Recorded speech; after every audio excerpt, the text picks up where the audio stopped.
இன்னைக்கு நம்ம 3 ஸ்பூன் கிச்சன்ல ஒரு சூப்பரான தக்காளி சாதம் ரெசிபி தாங்க பார்க்க போறோம். எப்படி செய்யறதுன்னு பார்த்தறலாமா? இது வரைக்கும் நம்ம சேனலை சப்ஸ்கிரைப் பண்ணாம இருந்தீங்கன்னா இப்பவே சப்ஸ்கிரைப் பண்ணி வச்சுக்கோங்க.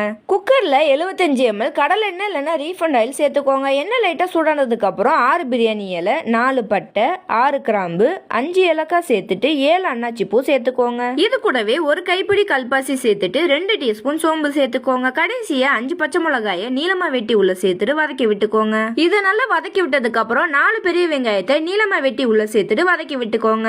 தக்காளி சாதத்துக்கு முக்கியமானதே தக்காளி தாங்க. வெங்காயம் நல்லா வதங்கி வந்ததுக்கு அப்புறம் 1 கிலோ தக்காளியை நல்லா நீளமா வெட்டி உள்ள சேர்த்துட்டு வதக்கி விட்டுக்கோங்க. உங்களுக்கு இந்த மாதிரியான சாதம் ரெசிபி எல்லாம் செஞ்சு சாப்பிட பிடிக்குங்கிறத மறக்காம கமெண்ட் செக்ஷன்ல கமெண்ட் பண்ணிருங்க. தக்காளி வெங்காயத்தை வதக்கும் போது கொஞ்சமா உப்பு சேர்த்துட்டு வதக்கி விட்டீங்கன்னா தக்காளி வெங்காயம் சீக்கிரமாவே வதங்கிருங்க. இதனால வதங்கினதுக்கு அப்புறம் இஞ்சி பூண்டு விழுது தாங்க சேர்க்கணும். இன்னைக்கு நாங்க 8 துண்டு இஞ்சியும் 10 வெள்ளைப்பொடியும் நல்லா நைஸா அரைக்கிறதுக்கு 4 சின்ன வெங்காயம் சேர்த்துட்டு ஃபைன் பேஸ்டா அரைச்சு உள்ள சேர்த்துருக்கோங்க. இஞ்சி பூண்டு விழுத உள்ள சேர்த்ததுக்கு அப்புறம் நல்லா கலந்து விட்டுக்கோங்க. இப்போ இதுல ஒரு கைப்பிடி கொத்தமல்லி இலை, ஒரு கைப்பிடி புதினா இலையை சேர்த்துட்டு கலந்து விட்டுக்கோங்க.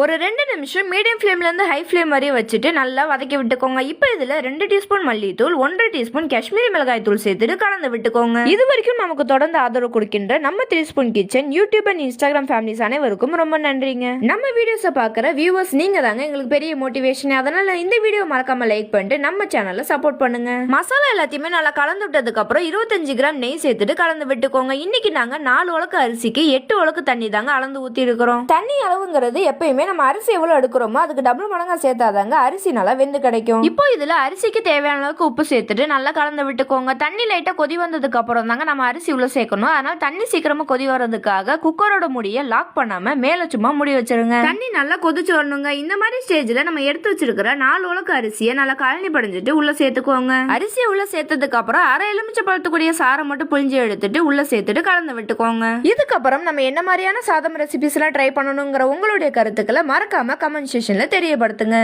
இது எல்லாத்தையுமே கரண்டியை வச்சு நல்லா கலந்து விட்டதுக்கு அப்புறம் லைட்டா இந்த மாதிரி கொதி வர ஸ்டேஜ்ல குக்கரை மூடிட்டு ஹை ஃப்ளேம்ல ஒரு விசில் வரி வேக வச்சு எடுத்துக்கோங்க. குக்கர்ல கடைசியா கொஞ்சோண்டு பிரஷர் இருக்கும் போதே பிரஷரை நல்லா ரிலீஸ் பண்ணிட்டு குக்கர் ஓபன் பண்ணிட்டு கரண்டியை வச்சு அடிவட்ட நல்லா கிளறி விட்டுக்கோங்க. அப்பனால சாதம் உங்களுக்கு அடி பிடிக்காம கிடைக்கும். அவ்வளவுதாங்க, ஒரு சுவையான தக்காளி சாதம் ரெடி. இந்த ரெசிபி வீடியோ உங்களுக்கு பிடிச்சிருந்துச்சுன்னா மறக்காம லைக் பண்ணிட்டு இது போல சுவையான ரெசிபிஸ்க்கு நம்ம 3 ஸ்பூன் கிச்சனை ஃபாலோ பண்ணிக்கோங்க.